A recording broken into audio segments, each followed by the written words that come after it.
नमस्कार दोस्तों, नमस्कार। आप सभी का स्वागत है हमारे YouTube चैनल ज्ञान गंगा जीके में।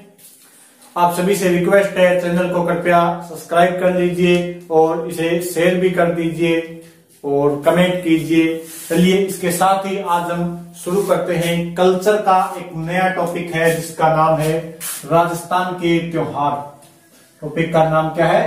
राजस्थान के त्योहार। और अगर बात की जाए राजस्थान के अंदर, तो राजस्थान के अंदर बहुत सारे धर्म, सभी धर्मों के व्यक्ति रहते हैं। तो आज हम देखने वाले हैं वो है राजस्थान के अंदर हिंदू त्योहार।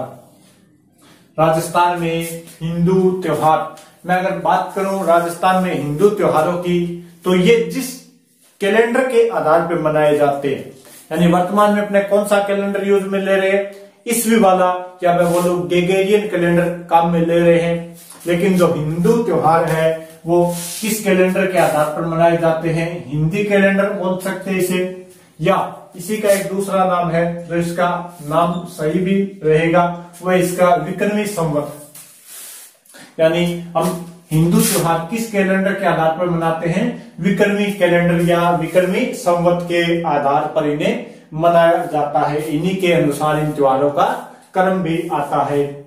अब विक्रमी कैलेंडर, ये जो विक्रमी कैलेंडर है इसकी शुरुआत कब हुई थी? इसकी अगर बात करें तो इसकी शुरुआत हुई थी 57 ईसा पूर्व, यानी ईसा से 57 साल पहले इसकी शुरुआत हुई थी। कहते हैं अपने कोई विक्रमादित्य नाम के राजा हुआ करते थे, जो आपने विक्रम बेताल की कहानियां सुनी होगी, वही विक्रमादित्य राजा थे जिन्होंने अपने नाम पर एक कैलेंडर चलाया था।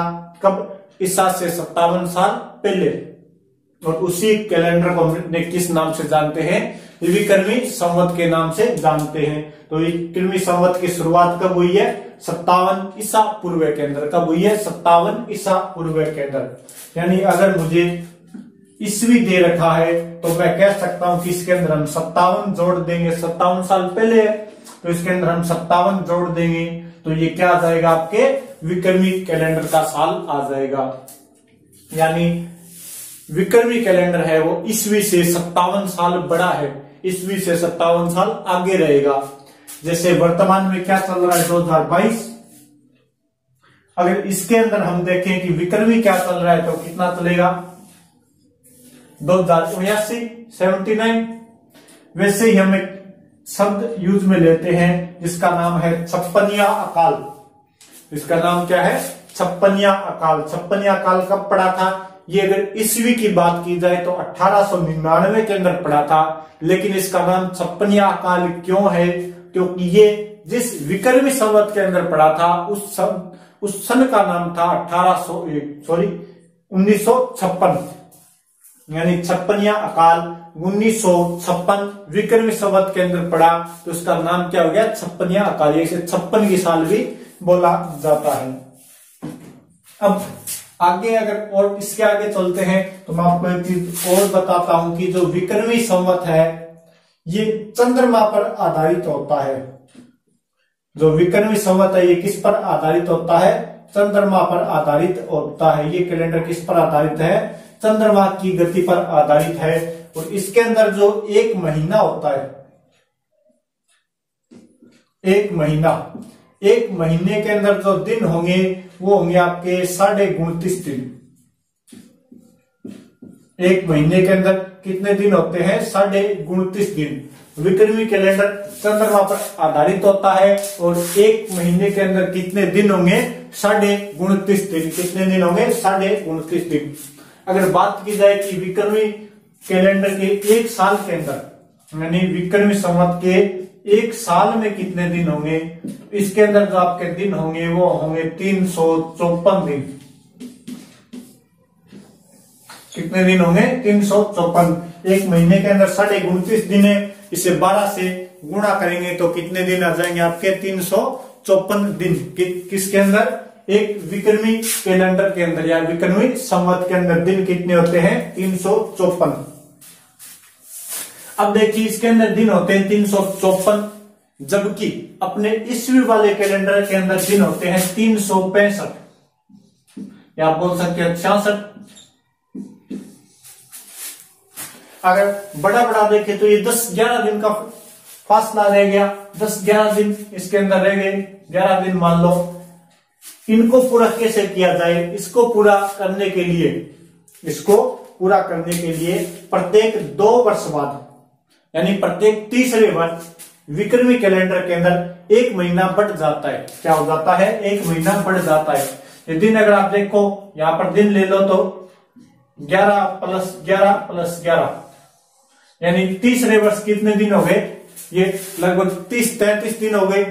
30-33 दिन हो जाता है तो इसके अंदर 1 महीना बढ़ जाता है, जिसे हम अधिक मास या अधिक मास के नाम से जानते हैं।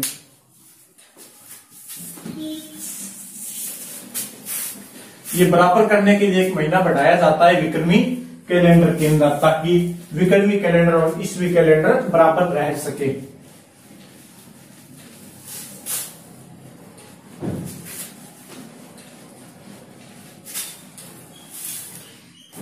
साथ साथ भाई कोई लिखना चाहता है वो लिख लेना, या कोई स्क्रीनशॉट लेना चाहता है वो स्क्रीनशॉट ले लेना।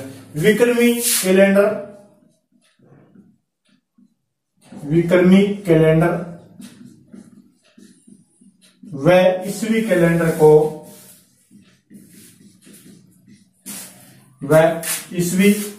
को बराबर करने के लिए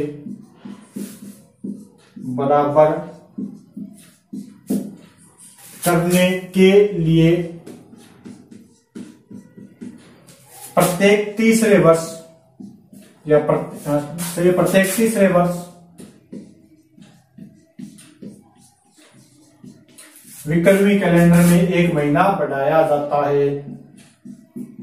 विक्रमी कैलेंडर में 1 महीना बढ़ाया जाता है,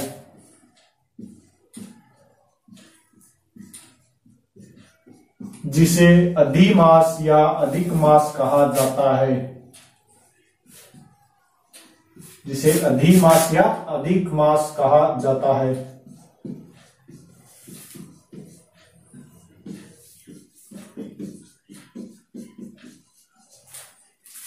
और ये इसलिए किया जाता है ताकि आपके ईस्वी और विक्रमी कैलेंडर बराबर रहे, यानी त्योहार हमारे रनिंग नहीं करे, वरना फिर हमारे त्योहार धीरे धीरे पीछे खिसकते आएंगे और वो त्योहार आपके रनिंग करने लगेंगे। इसलिए लगभग आप देखना त्योहारों के अंदर कोई ज्यादा 10 दिन का फासला रहेगा, या 10 दिन आगे आएंगे या 10 दिन पहले आएंगे, इससे ज्यादा कोई फासला इसके अंदर नहीं रहता।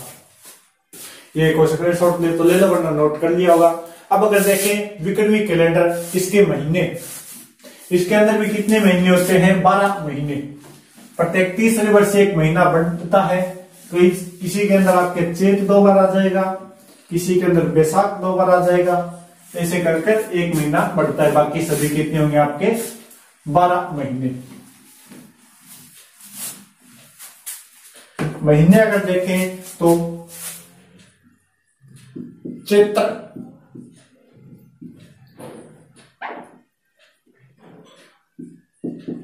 वैशाख, ये आपके महीने विक्रमी कैलेंडर के। चैत्र, वैशाख, ज्येष्ठ,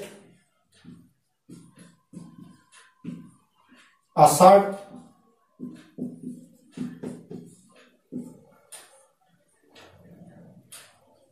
श्रावण, भाद्रपद। चलिए लिख लेते हैं। आश्विन, 8वां महीना आपके कार्तिक,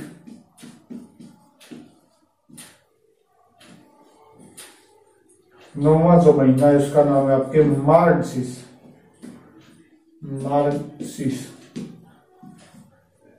10वां महीना है पौष, फिर माघ, और जो 12वां महीना है उसका नाम है फाल्गुन। ये आपके 12 के 12 महीने हो गए किसके? विक्रमी कैलेंडर के। किसके हैं? विक्रमी कैलेंडर के। चैत, बैसाख, ज्येष्ठ, आषाढ़, श्रावण, भाद्रपद, आश्विन, कार्तिक, मार्गशीर्ष, पौष, माघ, और फाल्गुन, ये आपके कैसे हो गए महीने। अगर आप इसे ऐसे नहीं बोलते हो, ऐसे बोलना चैत वैशाख ज्येष्ठ साढ़ सावण भादो, चैत वैशाख ज्येष्ठ साढ़ सावण भादो। आसोज कार्तिक मिनसर पो माह फागण, आसोज कार्तिक मिनसर पो माह फागण, ये आप ऐसे याद कर सकते हो या एक एक ऐसे याद कर लो, चाहे चैत्र वैशाख ऐसे याद कर सकते हो। अगर इनकी तुलना की जाए अपने अंग्रेजी कैलेंडर से या ईस्वी वाले कैलेंडर से, तो ये जो चैत महीना है ये आपके आएगा मार्च प्लस अप्रैल के अंदर, मार्च व अप्रैल में, यानी लगभग 15 दिन मार्च वाले आ जाते हैं, लगभग 15 दिन आपके अप्रैल वाले आ जाते हैं। ऐसे ये फिर आपके अप्रैल मई के अंदर, ये मई जून के अंदर, ये जून जुलाई के अंदर, ये जुलाई अगस्त के अंदर, ये अगस्त सितंबर के अंदर आपके आ जाएगा। सितंबर अक्टूबर, अक्टूबर नवंबर, नवंबर दिसंबर, दिसंबर जनवरी, जनवरी फरवरी, और ये आपके फरवरी में मार्च के अंदर आ जाएगा, फरवरी व मार्च के अंदर, ये आपके महीने में आप देख लेना। अब सेम ये चलेगा 15 दिन अप्रैल वाले, इसके अंदर आगे वाले 15 दिन आपके मई के आ जाएंगे। ऐसे ये महीने चल रहे, 12 के 12 महीने आपको मैंने बता दिए। अब अपने जो ईस्वी वाला कैलेंडर है, इसके अंदर क्या होता है, एक महीना होता है, एक महीने के अंदर 30 या 31 दिन होते हैं, और इसके अंदर आपके होता है एक महीने में आप यहाँ पर क्या ले लो, एक महीने के अंदर 30 से 31 दिन होते हैं अपने ईस्वी वाले के अंदर, और इसके अंदर चार सप्ताह होते हैं 7-7 दिन के। इसके अंदर क्या होते हैं, 4 सप्ताह होते हैं 7-7 दिन के। लेकिन आपके जो विक्रमी कैलेंडर है, इसके अंदर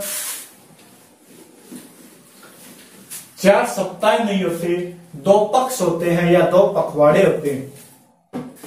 इसका क्या होता है, एक माह है, इस एक माह के अंदर क्या होते हैं, 2 पक्ष होते हैं, 2 पक्ष या पखवाड़ा। इसके अंदर क्या होंगे, 2 पक्ष या 2 पखवाड़े होंगे। जो पहला पक्ष होगा उसका नाम है आपके कृष्ण पक्ष, कृष्ण पक्ष, या इसे हम बोल सकते हैं डार्क नाइट। ये डार्क नाइट वाला है, या डार्क फोर्थ नाइट, यानी इसके अंदर क्या होती है, रातें काली होती है, रातें क्या होती है, काली होती है। ये 1 से 15 दिन तक, 1 से 15 दिन तक आपके क्या होगा, कृष्ण पक्ष होगा। 1 से 15 दिन तक क्या होता है, कृष्ण पक्ष होता है। इसके अंदर आपके चांद दिखाई नहीं देता, चांद दिखाई नहीं देता।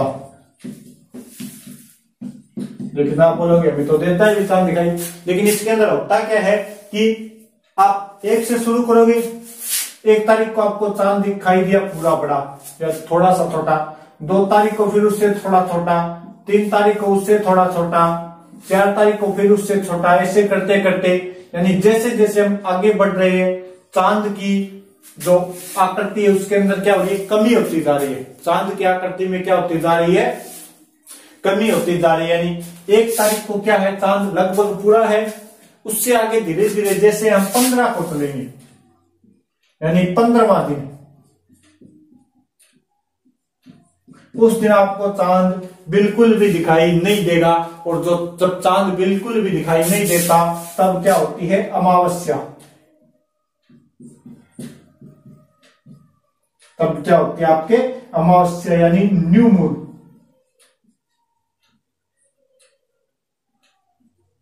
तब क्या हो गया आपके अमावस्या या न्यू मून बोल सकते हैं इसे। यानी ये हम रोशनी से अंधकार की तरफ जाते हैं, अंधेरे से उजाले से अंधेरे की तरफ जा रहे हैं, सफेद यानी लाइट से डार्क की तरफ जा रहे हैं। तो इस पक्ष का नाम क्या हो गया आपके, कृष्ण पक्ष, काला पक्ष है ये। तो ध्यान रखना, कृष्ण पक्ष, 2 पक्ष होते हैं एक महीने के अंदर। एक तो आपके मैंने बता दिया कृष्ण पक्ष और डार्क पक्ष होता है। इसके अंदर 1 से 15 दिन तक आएंगे। इसके अंदर चांद दिखाई नहीं देता है, धीरे धीरे चांद की आकृति कम होती जाती है। 15वां दिन आपके बिल्कुल चांद दिखाई नहीं देगा और इस दिन क्या होती है? अमावस्या। इस दिन क्या होती है? अमावस्या।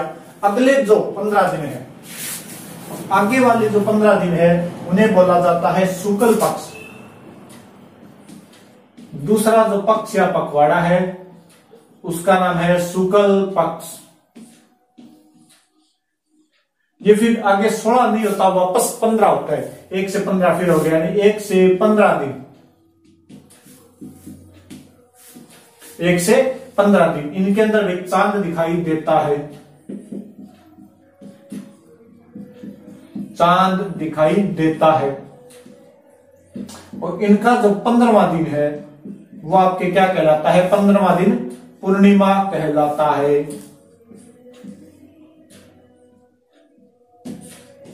पंद्रहवां दिन क्या कहलाता है? पूर्णिमा कहलाता है। यानी अमावस्या कब होगी आपके? 15वां दिन अमावस्या। इसके बाद शुक्ल पक्ष शुरू होगा। शुक्ल पक्ष की 1 तारीख जो एकम कहते हैं तब आपको चांद नहीं दिखाई देगा। दूज को जो 2 तारीख है शुक्ल पक्ष की, तब आपको चांद दिखाई देना शुरू हो जाएगा थोड़ा सा, और फिर धीरे धीरे चांद की गति बढ़ती है। यानी अब शुक्ल पक्ष के अंदर हम क्या है? अंधकार से प्रकाश की ओर जाते हैं और धीरे धीरे जो 15वां दिन आता है तब चांद अपनी पूर्ण आकृति के अंदर होता है और वही दिन क्या कहलाता है? आपके पूर्णिमा कहलाता है।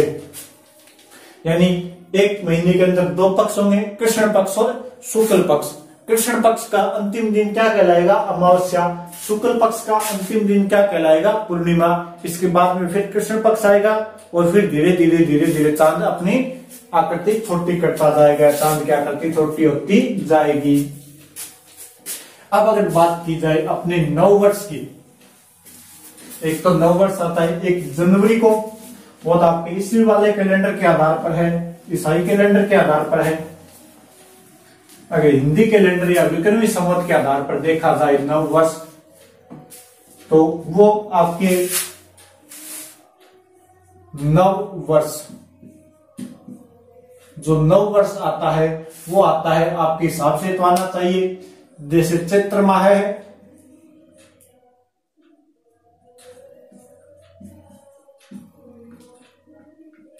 चैत्र माह के अंदर कितने पक्ष होंगे? 2 पक्ष होंगे। पहला कौन सा? कृष्ण पक्ष, और दूसरा कौन सा होगा? शुक्ल पक्ष।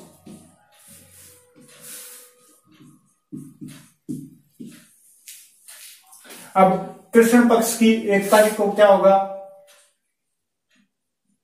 चैत्र कृष्ण एकम,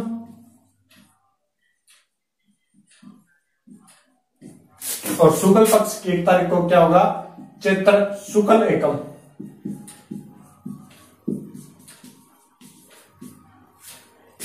अब मैंने आपको बताया है कि कृष्ण पक्ष है वो काला पक्ष होता है, क्योंकि ये हमें उजाले से अंधेरे की ओर लेकर जाता है, प्रकाश से अंधकार की ओर लेकर जाता है। तो जो चैत माह की पहला महीना है चैत, लेकिन इसका जो कृष्ण पक्ष है इसको हम अपना नया साल नहीं बनाते हुए, क्यों मनाएं? क्योंकि हम अंधेरे से की ओर जा रहे हैं, उजाले से किस तरफ जा रहे हैं? अंधेरे की तरफ जा रहे हैं। तो अपना जो नया वर्ष है वो कब मनाया जाएगा?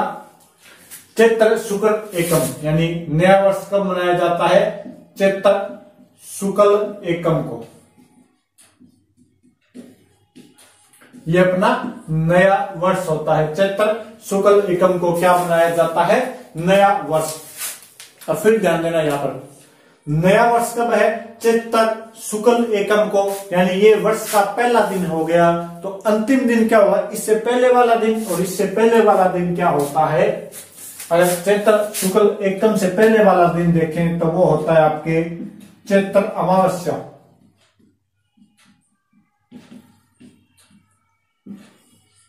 चैत्र शुक्ल एकम से पहले वाला दिन क्या हो गया? चैत्र अमावस्या। तो चैत्र अमावस्या के बाद अपना नया साल लगता है, यानी चैत्र शुक्ल एकम को। तो एक नया फैक्ट है, ध्यान रखना, चैत्र माह वर्ष में 2 बार आता है। वर्ष में 2 बार आता है, यानी चैत्र माह के पहले जो 15 दिन है, यानी कृष्ण पक्ष ये तो वर्ष के कब आएगा, अंत में, यानी अंतिम 15 दिन होंगे। और जो शुरुआत वाले 15 दिन है शुक्ल पक्ष वाले, ये क्या, इससे क्या होगा, वर्ष शुरू होगा, यानी चैत्र माह के से शुरू होगा और चैत्र माह पर जाकर ही क्या होगा, आपके वर्ष खत्म होगा, यानी तेरे नाम से शुरू और तेरे नाम पे खत्म वाली फीलिंग आएगी आपको यहाँ पर। तो ध्यान रख लेना भाई, चैत्र माह वर्ष में 2 बार आता है। चैत्र माह के पहले 15 दिन वर्ष के अंत में आएंगे और अंतिम 15 दिन वर्ष की शुरुआत में आएंगे। और नया वर्ष कब मनाया जाएगा, चैत्र शुक्ल एकम को, चैत्र शुक्ल एकम को अपना नया वर्ष मनाया जाता है। अब बात करें त्योहारों की, तो त्योहार अपने शुरू होते हैं श्रावण से, यानी त्योहार कब शुरू होंगे, श्रावण से। तो वहीं से अपने शुरू करते हैं त्योहारों को। एक कहावत है, तीज त्योहारा बावड़ी ले डूबी गणगौर। कहावत कौन सी है, तीज त्योहारा बावड़ी ले डूबी गणगौर।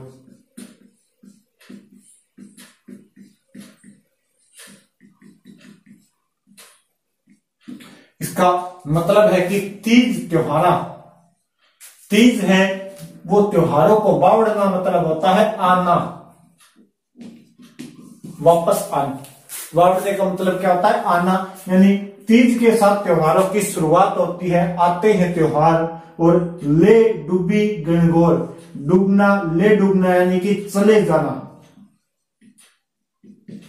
चले जाना। और गणगौर के साथ आपके त्योहार क्या है, चले जाते हैं, समाप्त हो जाते हैं। तीज से त्योहारों की शुरुआत कब से होती है, तीज से। और तीज भी कौन सी, छोटी तीज, और वो कब आती है, आपके श्रावण महीने के अंदर। तो अपने त्योहारों की शुरुआत कब से करेंगे, श्रावण महीने के अंदर।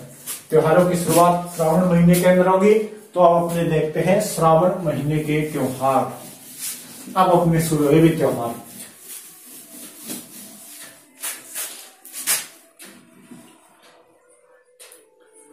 महीना कौन सा है, श्रावण, यानी श्रावण माह। पहले क्या आएगा, कृष्ण पक्ष, इसके ही देख लेते हैं अपने। पहले आपके आ गया कृष्ण पक्ष, कृष्ण पक्ष के त्योहार। और उधर मैं लिख देता हूं आपके शुक्ल पक्ष।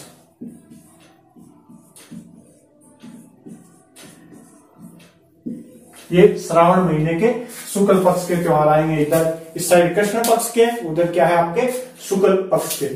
कृष्ण पक्ष के अंदर जो आपके पहला त्योहार आता है वो आता है श्रावण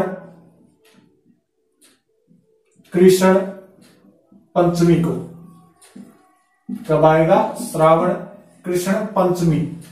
क्या होता है श्रावण कृष्ण पंचमी को, तो श्रावण कृष्ण पंचमी को होती है आपके नाग पंचमी। श्रावण कृष्ण पंचमी को क्या होती है, नाग पंचमी। यानी नाग पंचमी का मतलब क्या है, सांप की पूजा की जाती है। सांप की पूजा की जाती है इस दिन। किस दिन, नाग पंचमी वाले दिन सांप को क्या किया जाता है, दूध पिलाया जाता है। यानी श्रावण महीने के कृष्ण पक्ष के अंदर आने वाला पहला त्योहार है श्रावण कृष्ण पंचमी। क्या होती है, नाग पंचमी। और नाग पंचमी को क्या किया जाता है, सांप की पूजा की जाती है। इसके अंदर आने वाला जो दूसरा त्योहार है वो आता है आपके श्रावण कृष्ण नवमी को। श्रावण कृष्ण नवमी। और जो श्रावण कृष्ण नवमी को त्योहार आता है उसका नाम है नीडरी नवमी। नीडरी नवमी यानी डरना नहीं है। किससे नहीं डरना, सांप से नहीं डरना। सांप से नहीं डरना तो किसकी पूजा की जाएगी, इसके अंदर जो पूजा की जाती है वो की जाती है नेवले की। नेवले की पूजा की जाती है।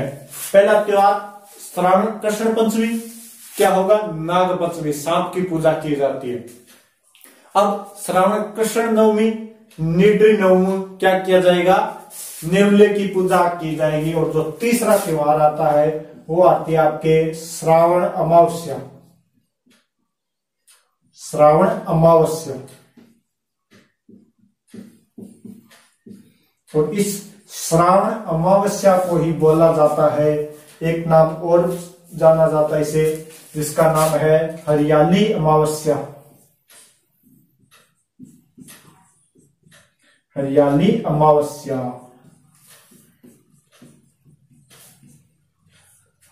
ये ध्यान रख लेना भाई, हरियाली अमावस्या कब आती है, श्रावण महीने की अमावस्या को क्या मनाया जाता है, हरियाली अमावस्या। और इससे भी ज्यादा महत्वपूर्ण एक चीज और रखना कि इस हरियाली अमावस्या वाले दिन राजस्थान के अंदर 3 प्रमुख मेले भरते हैं। कितने प्रमुख मेले भरेंगे, 3 प्रमुख मेले भरेंगे।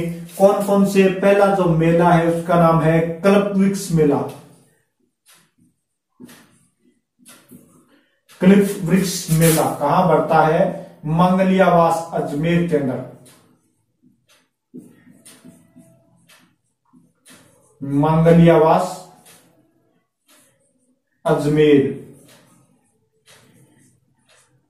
कहां बढ़ेगा, मंगलियावास अजमेर के अंदर।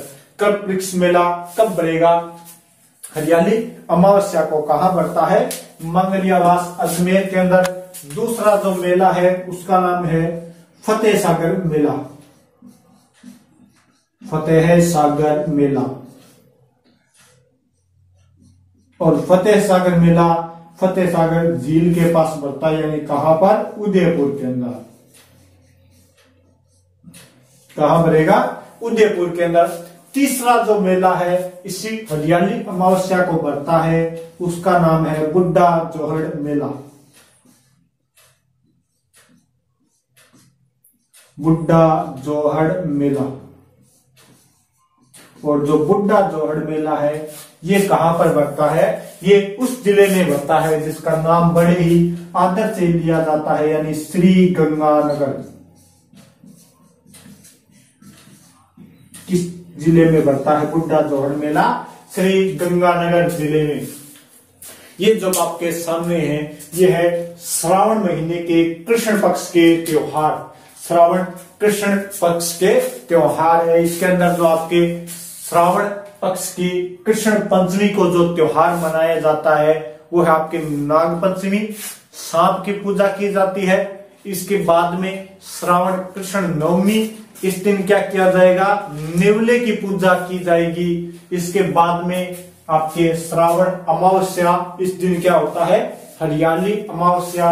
और इस दिन आपके राजस्थान के अंदर 3 प्रमुख मेले बनेंगे। पहला कल्पवृक्ष मेला मंगलियावास अजमेर के अंदर। दूसरा फतेह सागर मेला कहां बनेगा, फतेह सागर झील का है, उदयपुर के अंदर। तीसरा आपके बुड्ढा जोहड़ मेला कहां बनेगा, श्री गंगानगर। बुड्ढा हो गया तो इसको क्या देना पड़ेगा, थोड़ा मान सम्मान देना पड़ेगा, यानी क्या लगाना पड़ेगा, इसके आगे श्री लगाना पड़ेगा। तो बुड्ढा जोहड़ मेला कहां बनेगा, श्री गंगानगर के अंदर। कहां बनेगा, श्री गंगानगर के अंदर। अब आ जाओ शुक्ल पक्ष के अंदर,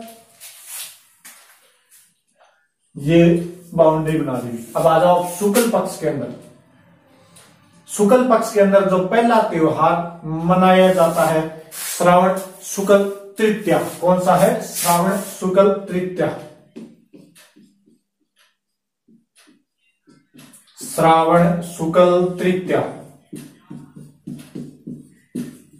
और इस त्योहार का जो नाम है वो है आपके छोटी तीज। छोटी तीज, जो अभी मैंने आपको बताया था कि तीज, त्योहारा, बावड़ी, ले, डुबी, गणगौर, ये वही छोटी तीज वाला है। श्रावण शुक्ल तृतीया, छोटी तीज। और जो छोटी तीज की सवारी प्रसिद्ध है वो कहां की प्रसिद्ध है, जयपुर की। जयपुर की क्या है भी प्रसिद्ध है छोटी तीज। छोटी तीज कहां की प्रसिद्ध है, जयपुर की। और छोटी तीज कब मनाई जाती है, श्रावण शुक्ल तृतीया। तीज, त्योहारा, बावड़ी, ले, डुबी, गणगौर, वो ये छोटी तीज। और कहां की प्रसिद्ध है, जयपुर की। इस ये जो त्योहार है ये कैसा त्योहार है? प्रकृति प्रेम का त्योहार है, प्रकृति प्रेम का त्योहार। ये जो त्योहार है ये पति पत्नी के प्रेम का त्योहार है, पति पत्नी के प्रेम का त्योहार। ये जो त्योहार है इसके अंदर नव विवाहिताओं के सिंगारे आते हैं। नव विवाहिता जो महिलाएं होती है उनके क्या आते हैं? सिंगारे आते हैं। नव विवाहिताओं के सिंगारे आते हैं। और सिंगारा क्या होता है? सिंगारा होता है आपके मायके से या ससुराल पक्ष से कहीं से भी आ सकता है। सिंगारे मायके से भी आते हैं, सिंगारे ससुराल पक्ष से भी जाते हैं महिलाओं के सिंगारे। सिंगारे का मतलब होता है गिफ्ट, गिफ्ट भेजे जाते हैं। और किसके लिए? नव विवाहिता के लिए। अब अगर कहां पर है? नव विवाहिता अपने मायके में है तो कौन भेजेगा? ससुराल पक्ष वाले। अगर नव विवाहिता अपने ससुराल में है तो कौन भेजेगा? आपके मायके वाले भेजते हैं। तो ध्यान रखना, सिंगारे क्या होते हैं? नव विवाहिता के लिए आने वाले उपहार क्या कहलाते हैं? आपके सिंगारे। और इस दिन क्या किए जाते हैं? झूले डाले जाते हैं, झूले डाले जाते हैं, झूला झूला जाता है भी। और इसी दिन महिलाएं क्या उड़ती है? लहरिया, लहरिया उड़ा जाता है। इस दिन महिलाएं क्या उड़ती है? लहरिया उड़ती है। देख लो, वो एक त्योहार इधर सब के बराबर आ गया है। यानी श्रावण शुक्ल तृतीया बहुत महत्वपूर्ण त्योहार है। छोटी तीज का त्योहार है। प्रसिद्ध कहां के? छोटी तीज की सवारी जयपुर की। और ये बाकी सिंगारे वाला जरूर ध्यान कर लेना। अब जो अगला त्योहार है वो आता है आपके इसी श्रावण पूर्णिमा को। आगे पूर्णिमा आएगी 15वां दिन, यानी श्रावण पूर्णिमा।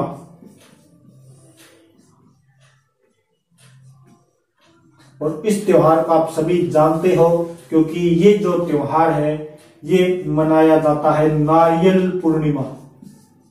नारियल पूर्णिमा ये क्या कहलाता है? आपके रक्षा बंधन। रक्षा बंधन। और इस दिन क्या की जाती है? श्रवण कुमार की पूजा की जाती है। इस दिन श्रवण कुमार की क्या की जाती है? पूजा। श्रवण कुमार की पूजा की जाती है। नारियल हाथ में देकर राखी बांधी जाती है। तो इस त्योहार का नाम क्या है? आपके नारियल पूर्णिमा। इसी दिन श्रवण कुमार की पूजा की जाती है। और इसी दिन क्या मनाया जाता है? आपके रक्षाबंधन का त्योहार भी मनाया जाता है। नीचे दिखाई दे रहा, चलो थोड़ा सा कट गया है, अब की बार और ज्यादा ध्यान कर लेंगे, थोड़ा ऊपर लिख देंगे भी।